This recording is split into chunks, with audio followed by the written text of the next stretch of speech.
하나님과 사탄의 내기에 까닭없이 말려든 그런 억울한 희생자라고 생각하십니까? 내기라고 하는 것은 결과를 알 수가 없을 때 하는 게 내기죠. 토트넘과 리버풀이 붙으면 토트넘이 이긴다의 한 표를 좀 던지고 싶었는데 손흥민이 한 골 넣을 거라고 생각을 했는데 결과는 그렇지 않았죠. 하나님께서 사탄과 내기를 하실 리가 없죠. 사탄은 언제나 하나님께서 하시는 일에 시비를 겁니다. 하나님의 뜻에 어긋나게 늘 다른 생각을 우리에게 집어넣죠. 그러나 하나님은 사탄이 어떤 시비를 걸어도 아무 관계없이 하나님께서 계획하신 일을 그들 안에서 그대로 이루어 가시는 분입니다. 그 과정에서 하나님은 사탄이 하는 일을 허용하시기도 합니다. 그러나 아무 관계없이 하나님은 그들의 일을 이루어 가십니다. 예수님께서 십자가에 달려 죽으시는데 예수님이 죽으시는 직접적인 이유는 뭐죠? 예수님의 제자였던 가룟 유다가 은상식을 받고 예수님을 팔았기 때문에 그렇습니다. 그래서 그 가룟 유다가 군사들을 데리고 그 감람산 자락의 겟세마네 동산으로 정확히 그들을 데리고 가서 그 깜깜한 밤에 누가 예수님인지 분간이 되지 않는 그때 거짓 입맞춤으로 신호를 줘서 예수님을 정확하게 알려줄 때 그 예수님 붙잡히시는 것 아닙니까? 그리고 예수님이 그렇게 죽으시잖아요. 가룟 유다가 예수님을 팔았기 때문에 그렇습니다. 그 가룟 유다 속에 예수님을 파는 가룟 유다 속에 누가 들어갔죠? 사탄이 들어갔습니다. 사탄이 하나님께서 하시는 일을 방해하는 것 같지요? 사탄이 하나님의 계획에 차질이 있게 뭔가 하나님의 계획대로 되지 않도록 그렇게 하는 것 같지요? 그러나 그렇지 않죠. 사탄이 하는 일이 허용되지만 그러나 하나님은 그분의 일을 이루어 가실 분입니다. 사탄이 무엇을 어떻게 해도 하나님께서 하시는 일이 계획이 변경되거나 하고자 했던 일이 이루어지지 않거나 그렇게 되는 일은 없습니다. 욥도 마찬가지입니다. 사탄 때문에 욥이 어려움을 당하는 것 같지만 사실은 그렇지 않지요. 사탄은 하나님의 통치의 방식에 대해서 시비를 겁니다. 그러나 그것과 아무런 관계없이 사탄 때문에 욥이 억울하게 어려움을 당하는 것이 아니라 하나님 통치 방식 속에 욥을 더 깊은 하나님의 통치 속으로 데리고 가시는 그 과정 속에 욥이 있는 겁니다. 하나님 그런 식으로 욥에게 복이나 주시니까 욥이 하나님을 좋아하는 것 아닙니까? 사탄이 하는 말이죠. 복을 주는 하나님을 싫어할 사람이 어디 있습니까? 하나님 그렇게 통치하지 마시고 욥에게 그 복을 주지 않으신다면 욥은 더 이상 하나님을 인정하지 않고 하나님을 욕하게 될 것입니다.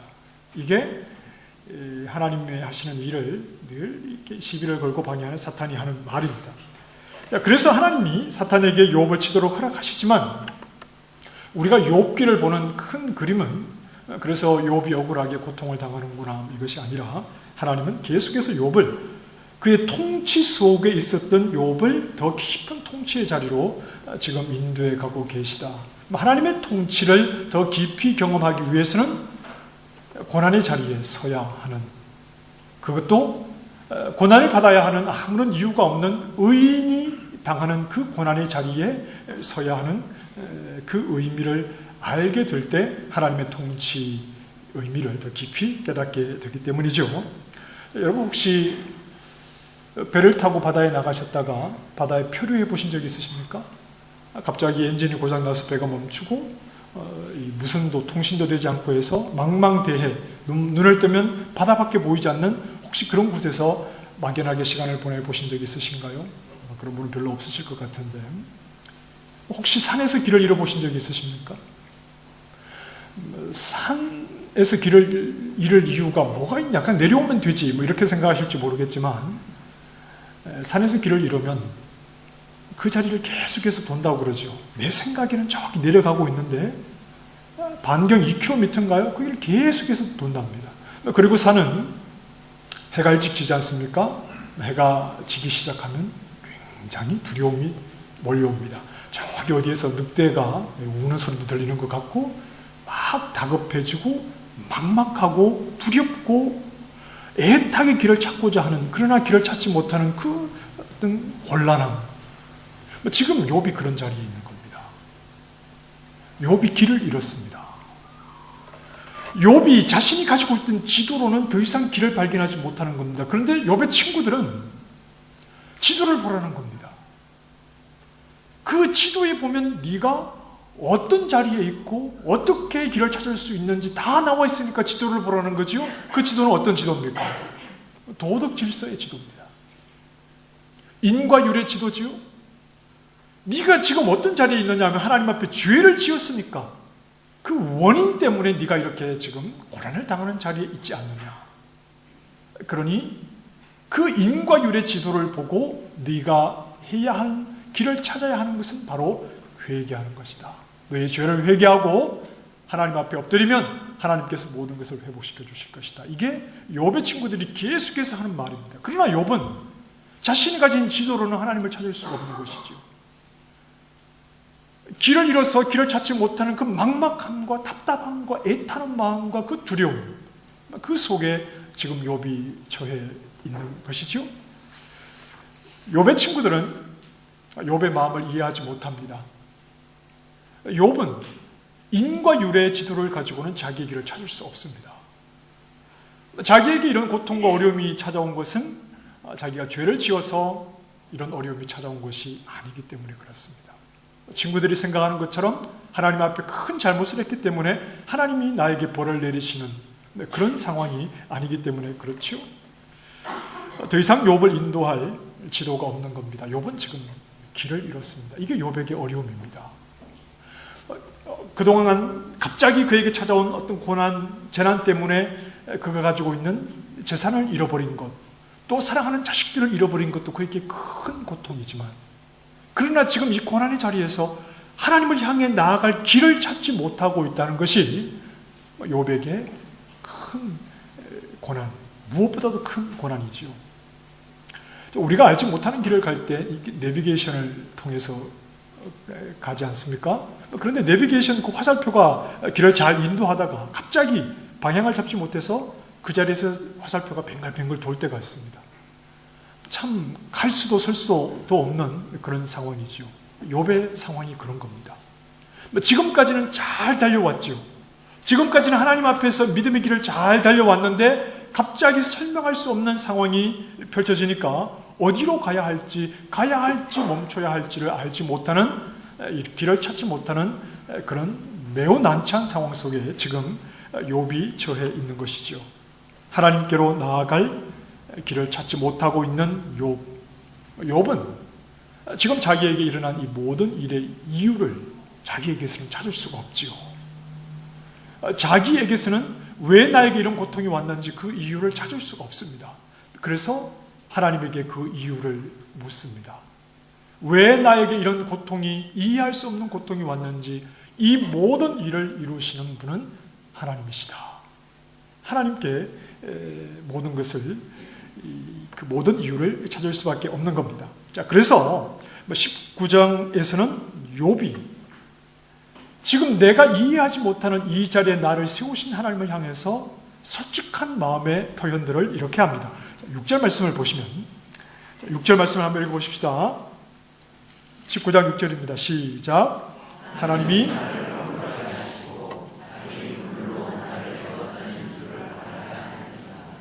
욥이 하나님이 어떤 하나님이라고 말합니까? 나를 억울하게 하시는 분이다. 그리고 7절과 8절도 읽겠습니다. 시작. 내가 폭행을 당한다고 부르짖으나 응답이 없고 도움을 간구하였으나 정의가 없고 그가 내 길을 막아 지나가지 못하게 하시고 내 앞길에 어둠을, 선량한 시민이 길을 가다가 깡패를 만나서 폭행을 당합니다. 그래서 좀 도와달라고 외치는데 아무도 와서 도와주지 않습니다. 정의가 무너진 사회지요. 욥이 길을 가다가 폭행을 당하는 깡패 같은 분이 누구냐? 하나님이시다. 하나님이 이렇게 하시니 과연 욥이 하나님께 던지는 질문은 이것이죠. 하나님의 통치에는 정의가 있습니까?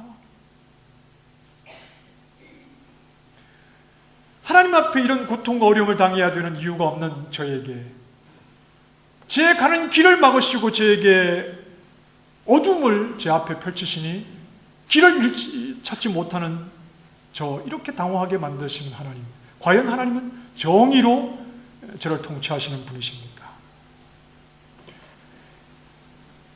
왜 저를 이렇게 대하시는 거지요? 당신의 통치가 정의의 통치 맞습니까? 이렇게 하나님께 질문을 하죠. 자, 21절로 가보십시다. 21절과 22절 말씀을 같이 읽어보겠습니다. 시작. 나의 친구야, 너희는 나를 불쌍히 여겨다오. 나를 불쌍히 여겨다오. 하나님의 손이 나를 치셨구나. 너희가 어찌하여 하나님처럼 나를 박해하느냐. 내 살로도. 욥은 하나님을 어떤 분으로 표현합니까? 나를 치시는 분이다.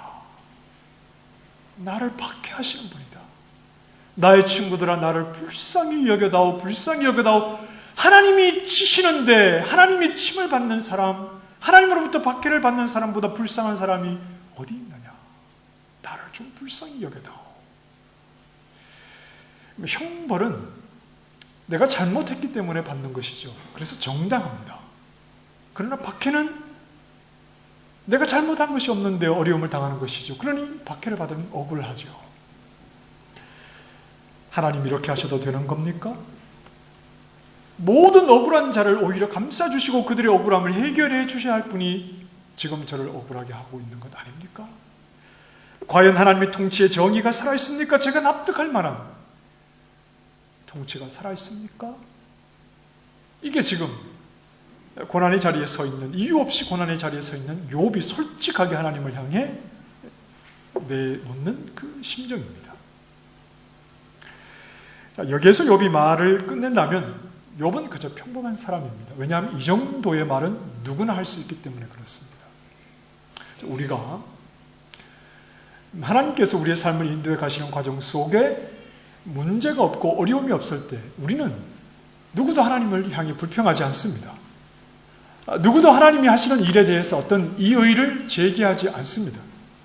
삶에서 별다른 문제가 없을 때 우리는 언제든지 하나님을 인정하고 그분께 감사할 수 있습니다. 그러나 어느 날 갑자기 특별한 이유가 없이 나에게 고난이 찾아올 때 우리는 그때 우리의 마음속에 불평과 원망의 싹이 돋아나기 시작을 하지요. 하나님 나에게 왜 이러시나? 내가 뭘 잘못했다고 그러시나? 잘못을 찾는다면이야 나에게도 잘못이 있지. 내가 하나님 앞에 온전하지 못하기 때문에. 그런데 어쩌면 나보다 더 믿음이 없는 것처럼 보이는 그 사람에게는 아무런 문제가 없는데 왜 하나님은 나에게 이런 고통을 주시고 이해할 수 없는 어려움을 주시는 건가? 내가 저 사람보다 더 많이 기도하고 내가 저 사람보다 하나님을 더 많이 사랑하고 내가 저 사람보다 하나님을 더 많이 섬기고 있는 것 같은데 왜 저 사람에게는 없는 고통을 나에게 주시는가? 우리는 이런 생각을 가질 수 있습니다. 이건 욥도 동일한 생각을 가졌지요. 4절에 보면 이렇게 말합니다. 비록 내게 허물이 있다 할지라도 그 허물이 내게만 있느냐? 내게 잘못이 있어서 하나님께서 나를 이렇게 벌하신다면 그럼 내가 잘못이 없다고는 말하지 않겠지만 그러나 이런 허물 정도야 누구나 가지고 있는 허물 아니냐? 그런데 왜 허물이 있는 저 사람에게는 고통을 주시지 않고 나에게 이런 고통을 주시는가? 우리가 가진 신앙의 눈은 늘 누구를 바라볼 때 정답이 나오느냐 하면 하나님을 바라볼 때 정답이 나옵니다.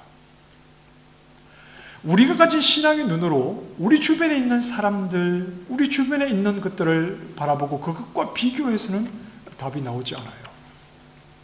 우리 신앙의 눈으로는 늘 하나님을 바라봐야 합니다. 왜냐하면 하나님께서 우리와 관계하실 때는 단체로 관계하시지 않기 때문에 그렇습니다. 하나님께서 우리와 관계하실 때 퍼스 한인 장로교회 모든 성도들 단체로 그냥 하나님이 우리와 관계하시는 것이 아니라 한 사람 한 사람과 하나님은 관계하시기 때문에 그렇습니다. 군대를 가면 모든 훈련소에 입소를 하면 모든 훈련병들에게 똑같이 나누어집니다. 요즘도 그런지 모르겠는데 군복 2벌에 전투화 2벌에 그리고 이렇게 칫솔이나 속옷이나 양말이나 이런 모든 보급품을 똑같이 나눠주고 검사도 하죠. 혹시나 잃어버렸는지 똑같은 것을 가지고 있습니다. 이건 단체 생활이기 때문에 그렇죠. 그러나 신앙은 그렇지 않습니다. 우리가 하나님을 믿는 믿음의 눈을 가졌는데 그 믿음의 눈으로 옆에 교회를 바라보고 옆에 있는 성도를 바라보고 그들과 나를 비교하기 시작하면 답이 나오지 않습니다. 믿음은 하나님과 나와의 1대1의 관계이기 때문에 우리는 하나님 주신 그 믿음, 하나님을 바라보는 믿음으로 옆 사람과 비교할 것이 아니라 하나님을 바라봐야 합니다. 나에게 일어나는 일은 나에게만 일어나는 일입니다. 나를 인도하시는 길은 나만을 위한 길입니다. 그래서 우리는 믿음의 눈을 가지고 주변의 사람, 옆 사람과 비교하는 것이 아니라 나보다 믿음 없는 사람이 나보다 더 나은 환경에 있는 것 같아 보여도 나보다 기도하지 않는 사람에게 어려움이 적은 것 같아도 내가 하나님 앞에 많이 엎드리고 내가 하나님을 많이 사랑함에도 이해하지 못하는 어려움이 있어도 옆에 있는 사람과 나를 비교할 것이 아니라 우리는 하나님을 바라봐야 합니다. 그 믿음으로 하나님을 바라보며 하나님께서 나만을 위해서 인도하시는 길이 어떤 길인지 우리는 하나님에게서 정답을 찾아야 합니다. 욥은 자신이 이해하지 못하는 고난의 자리에서 하나님이 자신을 억울하게 하신다고 말하죠. 그래서 하나님을 버립니까? 허물이 나에게만 있느냐 저 사람에게도 있는데 왜 나에게 이런 어려움을 주시지? 이건 욥이 솔직히 느끼는 감정입니다. 그러나 그렇다고 해서 욥이 하나님을 버립니까?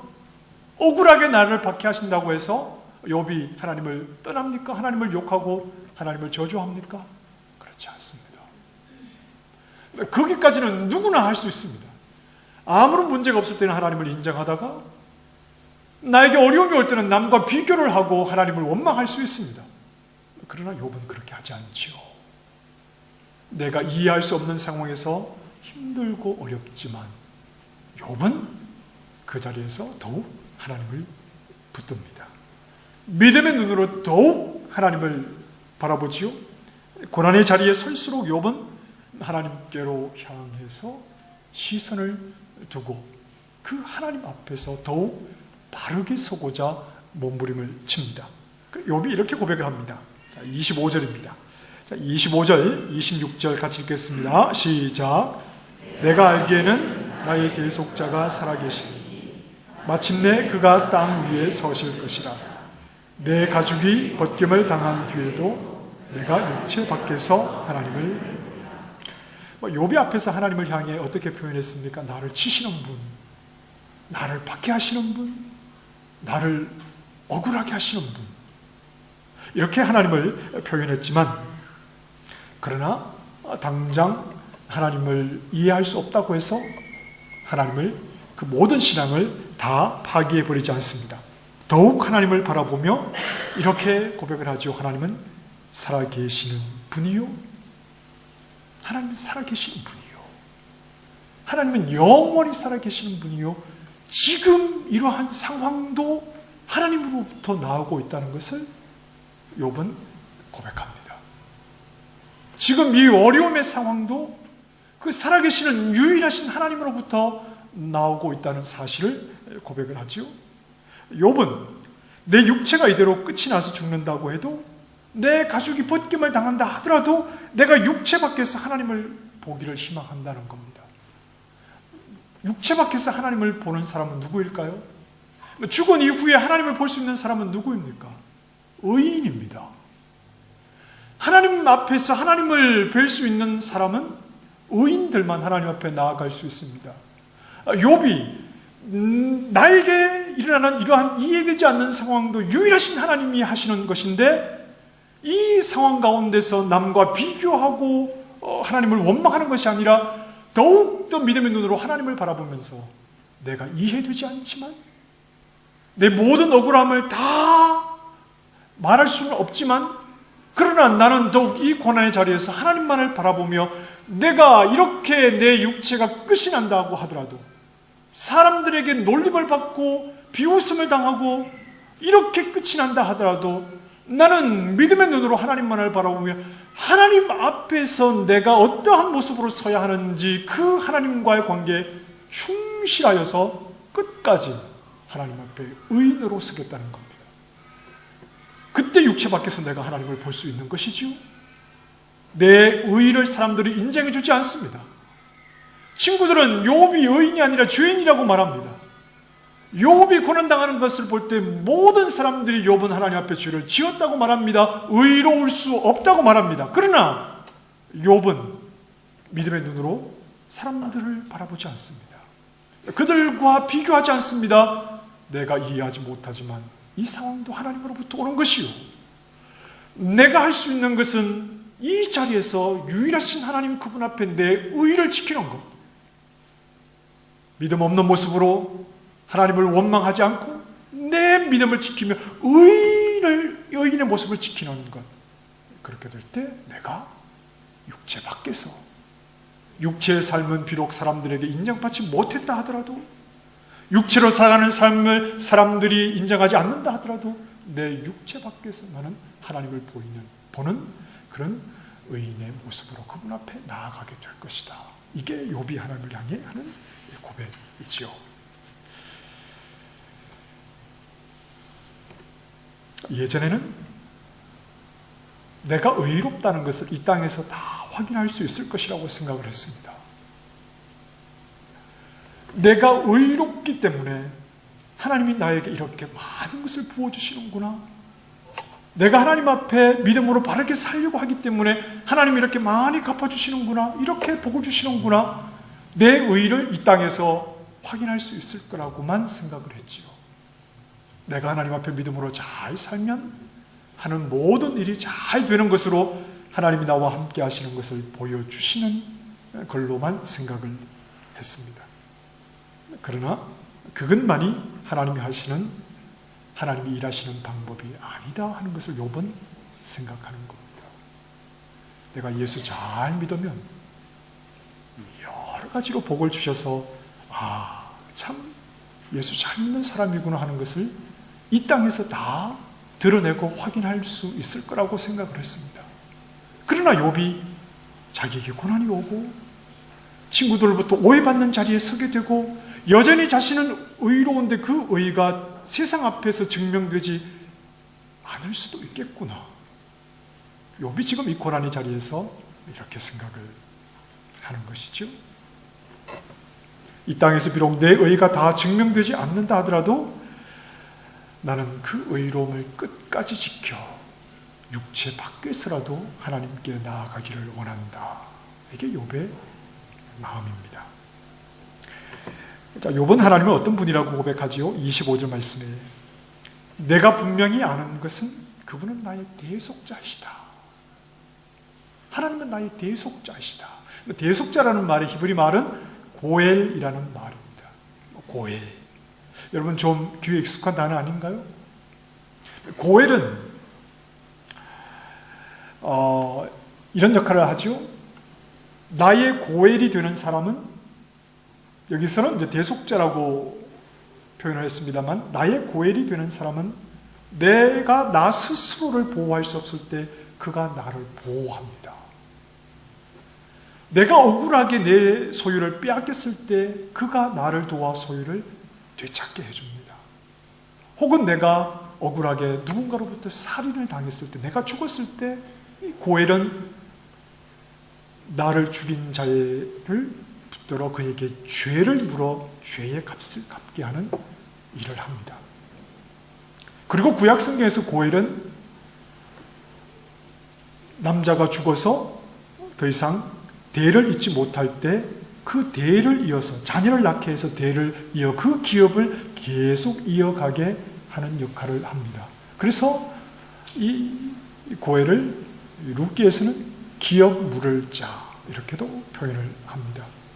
우리가 잘 아는 대로 구약 성경에 룻기에는 이 보아스라고 하는 사람이 나옵니다. 이 바로 이 고엘의 역할을 하는 사람입니다. 이 보아스는 이 나오미의 친척입니다. 나오미의 가족은 유다 베들레헴에 살고 있었는데 흉년이 들어서 먹고 살기가 힘들어졌습니다. 그래서 남편과 두 아들을 따라서 모압 지방에 가서 거기서 살게 됩니다.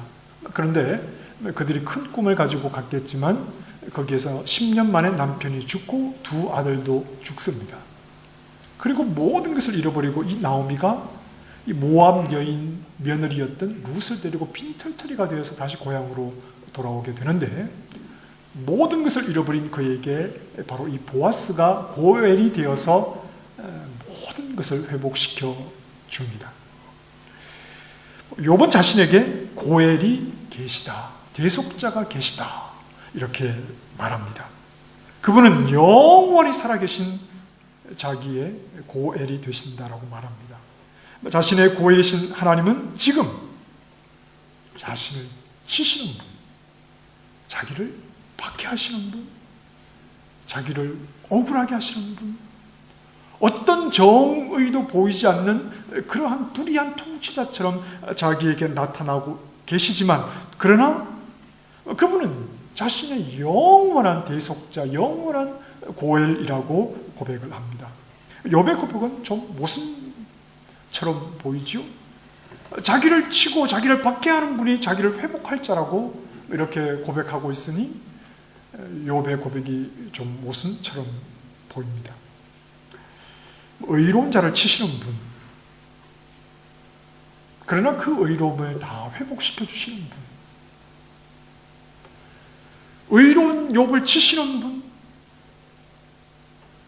그러나 이 의로운 욥을 다 회복시켜 주시는 분, 매우 모순처럼 보이지만 이 하나님 앞에 서셨던 분이 바로 예수 그리스도이십니다.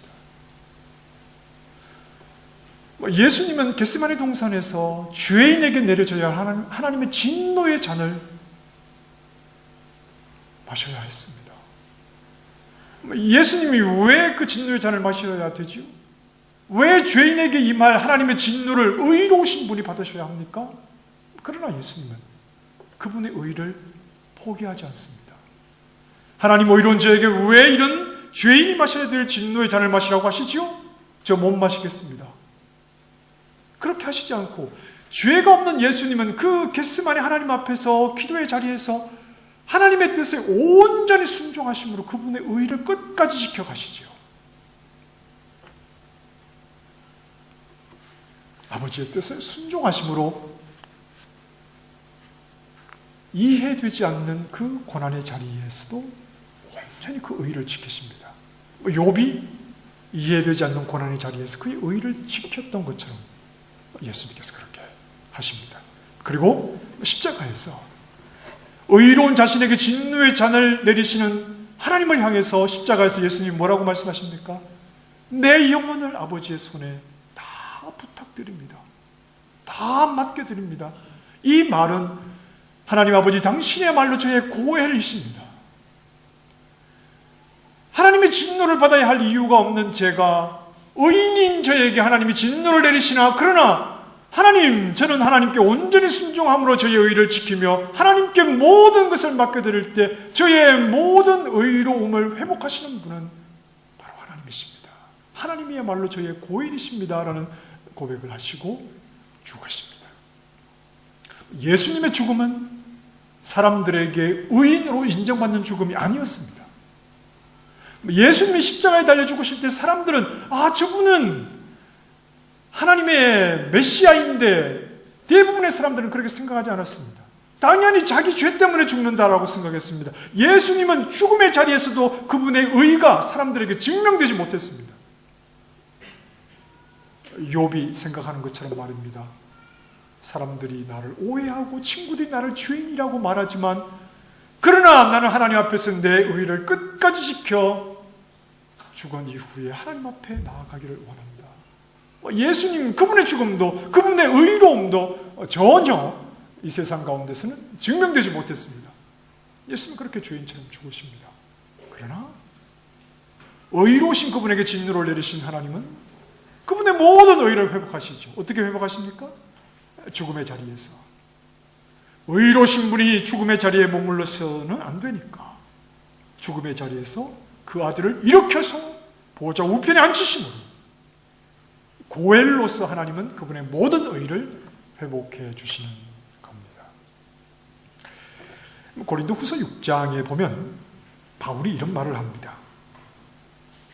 우리는 속이는 자 같으나 참되고, 시작, 무명한 자 같으나 유명한 자요, 죽은 자 같으나 보라 우리가 살아있고, 징계를 받는 자 같으나 죽임을 당하지 아니하고, 근심하는 자 같으나 항상 기뻐하고, 가난한 자 같으나 많은 사람을 부유하게 하고, 아무것도 없는 자 같으나 모든 것을.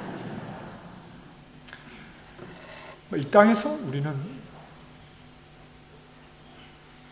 의로운 자가 되었습니다. 하나님의 사랑을 입어 예수 그리스도 안에서 값없이 의를 얻었죠. 우리는 하나님의 사랑을 받는 자요, 하나님의 택하심을 받은 자요, 의로운 자가 되었습니다. 그러나 우리의 의로움은 이 땅에서 다 증명되지 않을 수 있습니다. 하나님 앞에 의로웠던 욥이 물질의 복을 받는 것으로 증명되지 않았습니다. 하나님 앞에 죄가 없으셨던 예수님께서 십자가의 죽으심으로 그분의 의롭다는 것이 증명되지 않았습니다. 우리는 어둠 속에 있는 이 세상과 달리 빛이신 하나님께 나아가 빛의 자녀가 되었습니다. 하나님과 영의 교제를 나누며 이미 이 땅에서 우리는 하나님과 연결되어 있는 영생의 삶을 살아가고 있습니다. 그러나 세상과 구별된 우리의 의로움이 다 증명되어 나타나지 않을 수 있습니다. 우리는 의로운 자인데 때로는 세상의 눈앞에 무명한 자 같고, 징계를 받는 자 같고, 근심하는 자 같고, 가난한 자 같고, 아무것도 없는 자처럼, 마치 하나님이 치시는 자처럼, 하나님이 박해하시는 자처럼, 하나님이 때리시는 자처럼, 하나님이 벌 주시는 자처럼 우리의 의로운 우리의 겉모습은 그렇게 보일 수도 있다는 겁니다. 자, 봐라. 내가 예수 믿고 복받아 안 되는 일이 잘 되고 어려운 일이 다 형통하게 되고 아프던 몸이 건강해지고, 그러니 너도 나보고 예수 믿으라. 이렇게만 설명되지 않을 수 있다는 말입니다. 예수 믿고 복받은 나를 보고 너도 나 보고 예수 믿으라. 하나님 안에 있는 우리의 삶이 이렇게만 설명될 수는 없다는 겁니다. 그러나 그렇지 않아도 우리는 여전히 의로운 자들이요. 내가 예수 믿고 하나님의 자녀가 되어서 내 삶이 세상이 인정해 줄 만큼 그렇게 놀랍게 바뀌지 않고 예수 믿기 전이나 지금이나 그저 힘들고 어렵게 살아간다 하더라도 우리는 의로운 자라는 말입니다. 그 넓은 간격을 이해할 수 있어야 한다는 말입니다.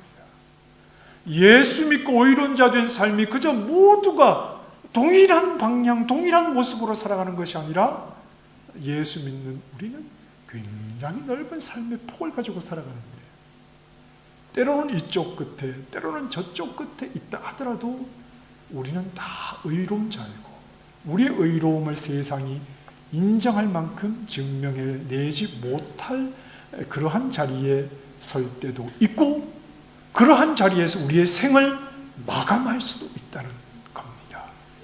너 그렇게 살아봐야 별 수 없구나. 너 예수 믿는다고 그렇게 유난을 떨더니 뭐 우리보다 나은 게 하나도 없네. 그런 자리에 설 수 있다는 겁니다.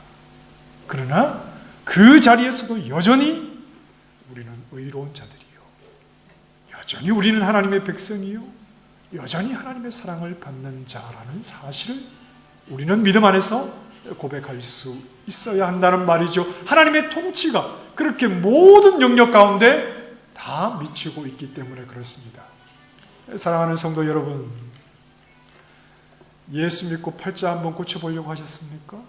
네, 팔자 고치셨습니다. 우리는 빛의 자녀가 되지 않았습니까? 그러나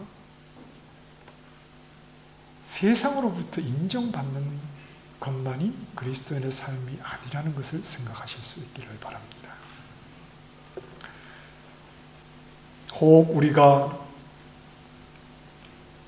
이 땅에, 이 세상의 눈에 보기에 무명한 자요, 징계받는 자요, 근심하는 자요, 가난한 자요, 아무것도 가진 것이 없는 자 같아 보여도 의로 우리에게는 고엘이 계십니다. 우리 하나님이 계시지요? 우리를 예수 그리스도 안에서 의롭다 하신 그분이 우리의 모든 의를, 비록 세상에서는 증명되지 않았다 하더라도 우리의 모든 의를 회복시켜 주실 것입니다. 그 보상은 바로 하나님 그분이십니다. 그분의 선하심이 아니라 우리의 고엘이신 하나님 우리를 회복시켜 주실 때 우리는 그분의 선하심이 아니라 선하신 그분을 얻게 될 것입니다. 그분의 사랑이 아니라 사랑이신 그분을 얻게 될 것입니다. 하나님이 주시는 기쁨이 아니라 모든 기쁨과 쾌락의 근원이 되시는 하나님 그분을 얻게 될 것입니다. 하나님은 그분을 주셔서, 자기 몸을 주셔서 우리를 의롭다 하신 모든 의의 백성들이 이 땅에서는 그 의가 증명되지 않아도 하나님은 우리의 고엘이 되셔서 모든 것을 회복시키실 텐데, 그때는 바로 하나님 그분을 우리에게 주셔서 그분을 마음껏 누리고 그분을 만끽하며 그분이 주신 어떤 것이 아니라 그분 자신을 우리에게 주셔서 그분 안에 있는 영광 속으로 우리를 데리고 가실 것입니다. 예수 안에서 의롭게 된 자만이 가진 이 확실한 소망이 여러분들 모두에게 있기를 원합니다. 비록 지금은 고난의 자리에 있다 하더라도 나의 의로움이 세상의 눈에 증명되지 않는다 하더라도 나에게는 고엘이 계시다. 그분은 나의 의를 그분 자신을 주심으로 모두 회복하실 것이다 하는 이 사실을 분명하게 믿으며 어떤 고난의 자리에 선다 하더라도 욥이 그러하였고 예수님이 그러하셨던 것처럼 순종의 길을 의인답게 묵묵히 걸어가는 큰 믿음의 종들이 다 되시기를 주님의 이름으로 축원합니다. 하나님,